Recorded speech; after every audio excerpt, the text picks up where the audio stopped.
لکھ کے دیا کہ process of consolidation is postpone, لیکن پوسٹ پون ہونے کے بعد یہاں اس نے فارم 47 48 اور سب کچھ جمع کرا دیا اور نوٹیفیکیشن بھی ہو گیا۔ ان کا بھی کمال ہے، خیر اللہ ان سے پوچھے گا اور تاریخ بھی ان سے پوچھے گی، قوم بھی ان سے پوچھے گی، لیکن وہ کرپٹ بیوروکریسی ان کا احتساب کون کرے گا؟ ان کا احتساب بھی عوام نے کرنا ہے، ان کا احتساب بھی آپ نے کرنا ہے،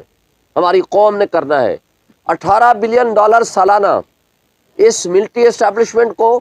سول بیوروکریسی کو اور اس اشرافیہ کو جو اپنا نام اشرافیہ کہلاتی ہے، وہ اشرافیہ نہیں ہے، وہ بدماشیہ ہے۔ $18 بلین سالانہ مفت مراحت میرے آپ کے پیسوں کے وہ کھا رہے ہیں، مگر ظلم ڈھا رہے ہیں ہماری عوام کے اوپر۔ لہٰذا آج ایک دن کا چیلنج میں دوبارہ دیتا ہوں، آپ کے مین سٹریم میڈیا کے ذریعے، آپ سوشل میڈیا کے ذریعے اور الیکٹرانک اور پرنٹ میڈیا کے ذریعے کہ جناب آپ فارم 45 کسی صورت میں آپ پیش کر دیں۔ اور ہم نے کلیم کیا ہے الیکشن کمیشن سے کہ آپ فارم 45 ویب سائٹ پہ ڈال دیں، وہ نہیں آئے، ہمیں سرٹیفائیڈ کاپی دے نہیں دی، ہمیں فارم 48 دے نہیں دی ابھی تک۔ تو میں ان سے بھی کلیم کرتا ہوں کہ ہماری درخواستوں پہ فیصلہ ہی کم سے کم کر دیں، نہیں دینا تو ریجیکٹ کر دیں، ہم کس فورم پہ جائیں جب سے آپ سے فارم لے سکیں۔ تو بہرحال ابھی تک کوئی ریکارڈ ہمیں نہیں پیش کیا گیا، مگر آج کا ایک دن میں اس کو پھر دیتا ہوں کہ کل میں دوبارہ پریس کانفرنس کروں گا۔ آپ میں اتنی ہمت اور جرت پھر ہونی چاہیے، آپ کے پاس جو فارم 45 موجود ہیں، کیونکہ پہلے آپ نے کلیم کیا میرے پاس نہیں ہے، بعد میں کلیم کیا آپ لے کر آگے جی میرے پاس موجود ہیں،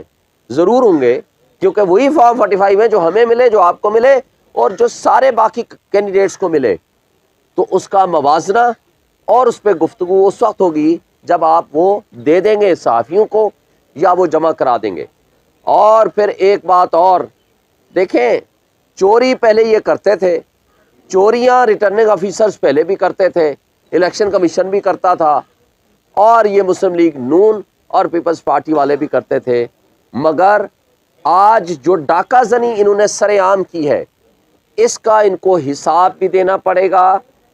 یہ سو کارڈ کٹ پتلی وزیر اعلیٰ جو بنی ہے پنجاب کی،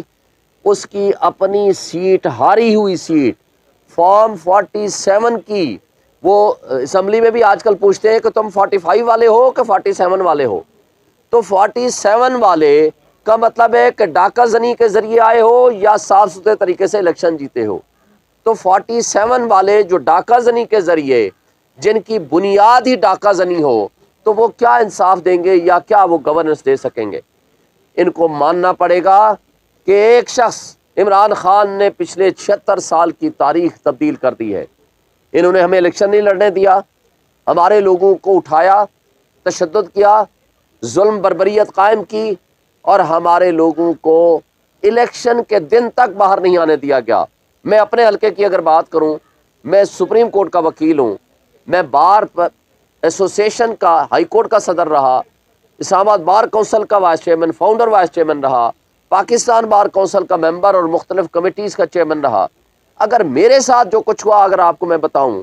تو یہ پاکستان کے ہر شہری، ہر گاؤں، ہر قصبے میں اس سے زیادہ ہوا۔ جس جگہ میرا پروگرام ہوتا تھا وہاں پولیس پہلے سے موجود ہوتی تھی، ایس ایچ او ان کو فون کرتا تھا کہ آپ نے شعیب شاہین کا ساتھ نہیں دینا۔ رات کو لوگوں کے گھروں میں چھاپے مارے جاتے تھے اور ایف آئی آر کاٹ کے ان لوگوں کو اٹھایا جاتا تھا، پولنگ ایجنٹس گرفتار کر لیے گئے، اور الیکشن ڈے پہ ہمارے جو کیمپس لگے تھے ان کو کھاڑ دیا گیا صبح سویرے جا کر کے۔